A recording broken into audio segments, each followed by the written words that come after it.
Hello student, मैं अजीत स्वागत करता हूं आपके अपने यूट्यूब चैनल AKS नॉलेज गुरु पर।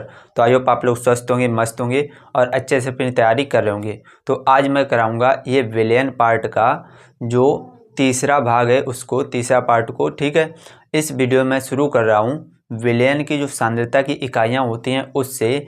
कुछ इकाइयाँ मैंने इससे पहले वीडियो में बताई हैं, तो लिंक आपको नीचे डिस्क्रिप्शन में मिल जाएगा, वहाँ पर जाकर आप वो वीडियो देख सकते हैं, या फिर यहाँ आई बटन पे एक लिंक आ रहा होगा, यहाँ पर जाकर आप हमारी सभी वीडियो देख सकते हैं। बाकी इस वीडियो में शुरू कर रहा हूँ जो विलयन के सांद्रता की तीसरी इकाई है उससे। तीसरी इकाई कौन सी है? द्रव्यमान आयतन प्रतिशत। इसको कहते हैं वेट बाई वॉल्यूम परसेंटेज। ठीक है, द्रव्यमान आयतन प्रतिशत। इसकी परिभाषा क्या लिखी है, आइए पढ़ते हैं। क्या लिखा है? किसी विलयन के 100 ml आयतन में उपस्थित विलय के ग्राम द्रव्यमानों की संख्या को द्रव्यमान आयतन प्रतिशत कहते हैं। एक बार फिर से पढ़ें, क्या लिखा है? विलयन के 100 ml आयतन में उपस्थित विलय के ग्राम द्रव्यमानों की संख्या को उस विलयन की द्रव्यमान आयतन प्रतिशत कहते हैं। ठीक है, आई होप आपको अच्छे से क्लियर हो गया होगा। सूत्र में क्या लिखा है देखते हैं। द्रव्यमान आयतन प्रतिशत बराबर होता है विलय का द्रव्यमान ग्राम में होना चाहिए और बटे विलयन का आयतन मिलीलीटर में होना चाहिए और गुणे 100। ठीक है, तो आप इसका स्क्रीनशॉट लीजिए। इस पर आधारित मैं एक क्वेश्चन कराऊंगा, उसके बाद मैं बढ़ूंगा अगली सांद्रता की इकाई पर। ठीक है, आइए देखते हैं क्वेश्चन को। इसी इकाई पर आधारित एक क्वेश्चन करेंगे, एक न्यूमेरिकल करेंगे, उसके बाद बढ़ेंगे अगली सांद्रता की इकाई की ओर। ठीक है, आइए देखते हैं क्या लिखा है क्वेश्चन में। ये लिखा है 8 ग्राम नमक को घोलकर 200 ml विलयन बनाया गया, द्रव्यमान आयतन प्रतिशत ज्ञात कीजिए। 8 ग्राम नमक को घोलकर 200 ml विलयन बनाया गया, यानी कि जो विलय है वो नमक है। जो विलय है वो क्या है? नमक। और नमक का एक तरीके से नमक का द्रव्यमान दिया गया है। नमक यानी कि जो विलय है उसका द्रव्यमान कितना है? 8 ग्राम। तो 8 ग्राम नमक को घोलकर 200 ml विलयन बनाया गया, यानी कि विलयन का आयतन ये दिया गया। तो विलयन का आयतन कितना दिया गया? विलयन का आयतन दिया गया है। विलयन का आयतन कितना है? 200 ml। ठीक है, विलय का द्रव्यमान दिया गया और विलयन का आयतन दिया गया। सूत्र अभी मैंने क्या बताया था? द्रव्यमान आयतन प्रतिशत। द्रव्यमान आयतन प्रतिशत बराबर सूत्र होता है विलय का द्रव्यमान, विलय का द्रव्यमान बटे विलयन का आयतन बटे विलयन का आयतन गुणे 100। ठीक है, सभी के मान रखेंगे तो विलय का द्रव्यमान कितना है? 8 ग्राम बटे विलयन का आयतन कितना है? 200 और गुणे 100। ये 0 से 0 कैंसिल, 0 से 0 कैंसिल। ठीक है, तो यहाँ पर आ गया 8 बटे 2। 2 से काटेंगे, 2 एकम 2, 2 चौको 8, यानी कि द्रव्यमान आयतन प्रतिशत कितना आ गया? 4%। तो इसी को हम क्या कर देंगे? इसी को कर देंगे आंसर। तो आप इसका स्क्रीनशॉट ले सकते हैं। उम्मीद करता हूँ ये क्वेश्चन आपको अच्छे से क्लियर हो गया होगा। अब हम लोग बढ़ते हैं अपनी अगली सांद्रता की इकाई पर, जो बहुत ही इम्पोर्टेंट और महत्वपूर्ण है। ध्यान से समझिए, वीडियो को एंड तक देखते रहिए, सब कुछ आपको क्लियर हो जाएगा। चलिए बढ़ते हैं नेक्स्ट सांद्रता की इकाई की ओर। तो नेक्स्ट जो सांद्रता की इकाई है बहुत इंपॉर्टेंट है, हर साल पेपर में आती है या इससे रिलेटेड कोई ना कोई क्वेश्चन जरूर ही पूछा जाता है। ठीक है, तो इसको ध्यान से समझेंगे, इसकी परिभाषा को अच्छे से याद करेंगे। आप लिख लीजिए, अगर कॉपी लेकर नहीं बैठे हैं तो आप कमेंट सेक्शन में भी लिख सकते हैं। आइए देखते हैं परिभाषा क्या है। मोलरता को अंग्रेजी में कहते हैं मोलरिटी। ठीक है, मोलरता को क्या कहते हैं? मोलरिटी। क्या लिखा है इसकी परिभाषा में? किसी विलयन के 1 लीटर आयतन में उपस्थित विलय के मोलों की संख्या को उस विलयन की मोलरता कहते हैं। इसे कैपिटल M से प्रदर्शित करते हैं। इसका मात्रक मोल प्रति लीटर होता है। इसका मात्रक मोल प्रति लीटर होता है। ठीक है, एक बार फिर से पढ़ेंगे। क्या लिखा है? किसी विलयन के 1 लीटर आयतन में उपस्थित विलेय के मोलों की संख्या को उस विलयन की मोलरता कहते हैं। इसे कैपिटल एम से प्रदर्शित करते हैं। इसका मात्रक मोल प्रति लीटर होता है। ठीक है, आई होप आपको अच्छे से क्लियर हो गया होगा। इसके सूत्र को देखते हैं। क्या लिखा है? मोलरता कैपिटल एम बराबर होता है विलेय के मोलों की संख्या और बटे विलयन का आयतन लीटर में। तो जब विलयन का आयतन लीटर में दिया जाएगा तो ये सूत्र लगाएंगे। मान लो अगर क्वेश्चन में विलयन का आयतन लीटर में ना देकर ml में दिया गया हो, मिलीलीटर में दिया गया हो, तो हम लोग क्या करेंगे? तो हमने एक और सूत्र लिख रखा है, इसको प्रयोग करेंगे। तो मोलरता कैपिटल एम बराबर होता है विलेय के मोलों की संख्या बटे विलयन का आयतन ml में हो, यानी कि मिलीलीटर में हो, तो 1000 से हम लोग क्या कर देंगे? गुणा कर देंगे।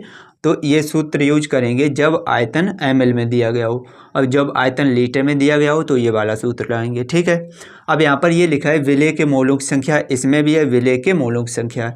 तो किसी के भी मोलों की संख्या निकालने के लिए एक सूत्र होता है, मोलों की संख्या बराबर होता है भार बटे अणुभार। जिसके मोलों की संख्या निकालनी हो उसका भार ऊपर रखेंगे, बटे में उसका अणुभार रखेंगे, तो उसके मोलों की संख्या निकल के आ जाएगी। ठीक है, आई होप आपको अच्छे से क्लियर हो गया होगा इतना। अब आइए देखते हैं, इस पर एक उदाहरण अच्छा सा देखते हैं, उसके बाद बढ़ेंगे अगली सांद्रता की इकाई पर, जो बहुत ही महत्वपूर्ण है वह भी। ठीक है, ये भी है और वो भी। ठीक है, अब बढ़ते हैं, चलिए नेक्स्ट हम इसके उदाहरण की ओर। अब हम लोग करेंगे जो मोलरता अभी हमने पढ़ा है उसका एक एग्जाम्पल। आइए पढ़ते हैं। क्या लिखा है क्वेश्चन में? ये लिखा है 5.85 ग्राम NaCl 200 ml विलयन में घुला है। 5.85 ग्राम NaCl जो है वो 200 ml विलयन में घुला हुआ है। विलयन की मोलरता की गणना करो। तो जो दिया गया पहले हम वो लिखेंगे, NaCl का भार दिया गया या फिर NaCl का द्रव्यमान, और NaCl यहाँ पर जो है वो विलेय है, क्योंकि NaCl घुला हुआ है, तो NaCl क्या है? विलेय है। तो NaCl का जो द्रव्यमान या फिर भार भी कह सकते हैं, इसका जो द्रव्यमान दिया गया वो है 5.85 ग्राम विलयन में घुला है, यानी कि विलयन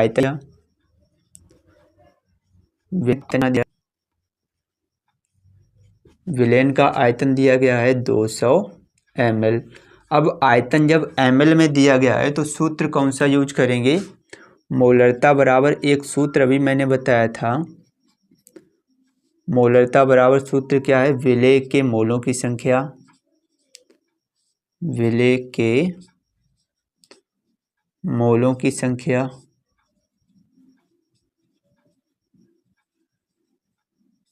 और बटे विलयन का आयतन, बटे विलयन का आयतन, क्योंकि जो आयतन है वो ml में है। अगर आयतन ml में है तो क्या करेंगे? 1000 से गुणा कर देंगे। ठीक है, तो सबसे पहले हमें विलेय के मोलों की संख्या चाहिए। विलेय क्या है? NaCl। तो NaCl के मोलों की संख्या निकालेंगे। तो मोलों की संख्या का सूत्र होता है भार बटे अणुभार। तो पहले NaCl का अणुभार निकालेंगे। तो NaCl का अणुभार कैसे निकालेंगे? Na का होता है 23 प्लस Cl का होता है 35.5। इसको जब जोड़ेंगे तो यह अणुभार निकल के आ जाएगा। जोड़ेंगे तो कितना आ जाएगा? 0.5 और 5 3 8 और 3 2 5, 58.5 या अणुभार। ये क्या निकल के आ गया? NaCl का अणुभार। हमें चाहिए मोलों की संख्या। मोलों की संख्या, मोलों की संख्या का सूत्र क्या होता है? भार और बटे अणुभार, यानी कि जिसके भी मोलों की संख्या निकालनी है उसका भार ऊपर रखेंगे, अणुभार नीचे रखेंगे, तो हमें क्या निकल के आ जाएगा? मोलों की संख्या।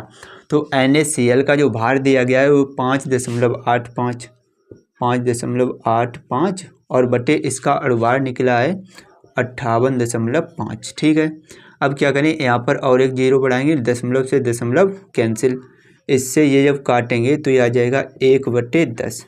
जीरो हटाएंगे दशमलव आ जाएगा, तो आ जाएगा 0.1 मोल।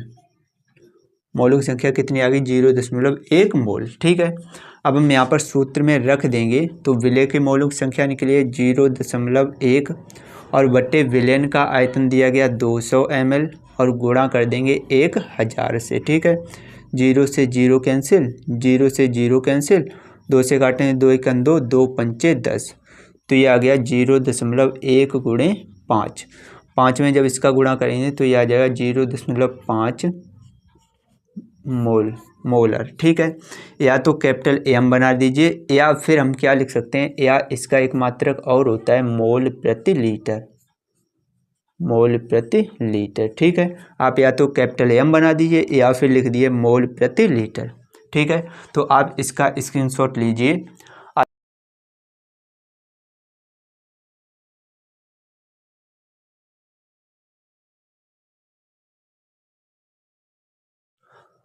आई होप आपको ये क्वेश्चन अच्छे से क्लियर हो गया होगा।